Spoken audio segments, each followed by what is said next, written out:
আজকে আলোচনা করব উপমহাদেশের অন্যতম আলোচিত আধ্যাত্মিক সাধক বাবা গফুর চাঁদ কিবলাই কাবা রহমাতুল্লাহ আলাইহের ধারাবাহিক জীবনী পর্ব থেকে দ্বিতীয় পর্ব। আজকে বাবাজানের নামের সঙ্গে জড়িয়ে আছে গভীর আধ্যাত্মিকতা, নিরহংকার জীবনযাপন ও সামান্য অলৌকিক ক্ষমতা।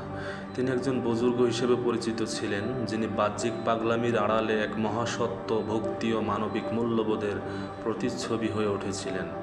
তার আচরণ, জীবন দর্শন ও শিক্ষা আজও লাখো মানুষের অন্তরে আলো জ্বালায়।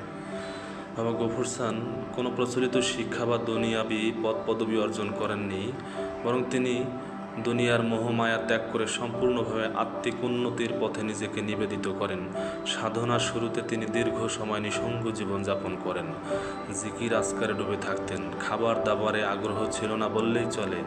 তিনি দিনের পর দিন উপবাস করতেন, গভীর ধ্যানে মগ্ন থাকতেন, যেন আত্মার সঙ্গে পরমাত্মার সংযোগ স্থাপন করাই ছিল তার প্রধান সাধনা।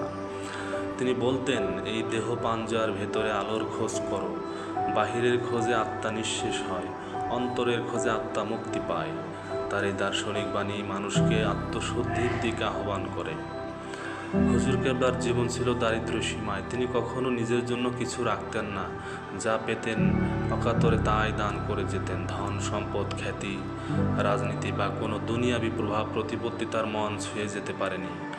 লোকে যখন তার কাছে কিছু চাইতে আসতো, তিনি দিতেন সান্ত্বনা, দোয়া ও আশ্বাস। অনেকেই অলৌকিকভাবে উপকার পেতেন তার দোয়ায়, রোগমুক্তি, মানসিক শান্তি বা সমস্যার সমাধান। তিনি জালালি নূরের অধিকারী হিসেবে বিবেচিত হতেন। তার দৃষ্টি, উপস্থিতি ও কথাবার্তায় এক ধরনের রুহানি শক্তি প্রভাব অনুভূত হতো।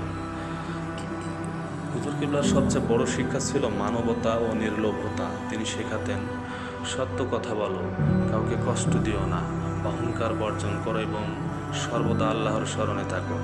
তার কাছে ভক্তরা শিখতেন যে প্রকৃত সাধনা মানে শুধু মসজিদে নামাজ নয়, বরং প্রতিটি কাজে, প্রতিটি কথায়, প্রতিটি চিন্তা আল্লাহকে স্মরণ করাই হচ্ছে প্রকৃত ইবাদত। তার জীবন আমাদেরকে শেখায়, একজন মানুষ বাহ্যিকভাবে যতই অদ্ভুত হোক না কেন, অন্তরের পবিত্রতা, ঈমান ও সৎকর্মই হচ্ছে আসল পরিচয়। তার জীবন আমাদের ভণ্ডামি ও লোক দেখানো ধর্মীয়তার বিপরীতে প্রকৃত আধ্যাত্মিকতার কথা বলে।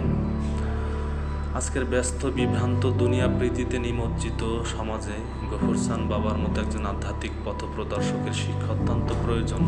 তার জীবন থেকে আমরা শিখতে পারি আত্মশুদ্ধির গুরুত্ব, দুনিয়ার মোহে না পড়ে সৎ পথে থাকা, মানুষকে ভালোবাসা ও সাহায্য করা, অহংকার ও হিংসা পরিহার করা, দোয়া ও ধৈর্যের শক্তি। বিশেষ করে তরুণ প্রজন্মের জন্য তার জীবন একটি আদর্শ হতে পারে। একজন প্রকৃত আধ্যাত্মিক সাধক কীভাবে নীরবে নিভৃতে সমাজে পরিবর্তন আনতে পারে, তার উৎকৃষ্ট উদাহরণ এই বাবা গফুর চাঁদ ল্যাংটা। তখন গফুর চাঁদ ল্যাংটা বাবার আধ্যাত্মিক জীবন আমাদের জন্য এক অনন্য শিক্ষার ভাণ্ডার।